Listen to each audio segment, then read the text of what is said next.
Je ne l'ai pas sollicité, mais je reconnais que c'était important quand même que des personnes qui travaillent dans le terrain, dans la proximité, éclairent un peu ceux qui demain vont peut-être être au pouvoir et vont prendre des décisions. Je pense que c'est important aujourd'hui de faire ce lien, parce qu'aujourd'hui on ne peut plus travailler chacun de son côté, les technocrates de l'autre côté et les personnels de terrain de son côté. Donc pour nous, en dehors de toute politique, je veux dire que nous faisons du travail de terrain et il est important pour nous d'apporter à ceux qui souhaitent déjà s'informer et de voir quels sont les besoins, les premiers besoins de la population.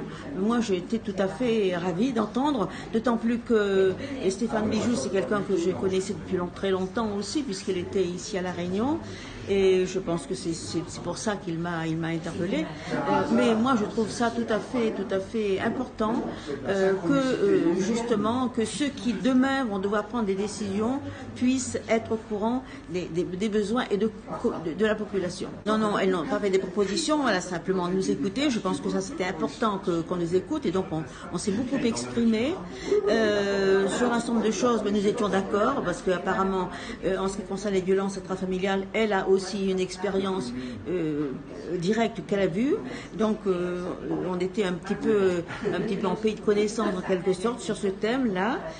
Mais ce qui m'a paru intéressant, c'est que elles nous ont demandé quels étaient vraiment nos besoins et ensuite de les porter. Et c'est ça pour moi qui est important, qui est intéressant.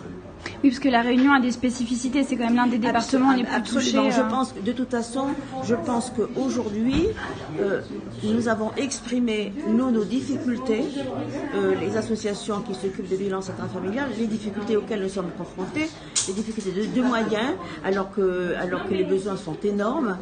Donc je pense que ça, il faut qu'ils comprennent.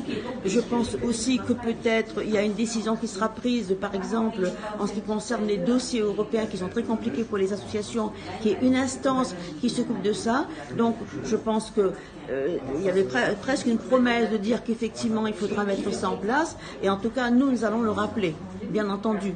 Nous allons rappeler ce besoin des associations. D'ailleurs, nous allons commencer à travailler parce que c'est ce que nous faisons.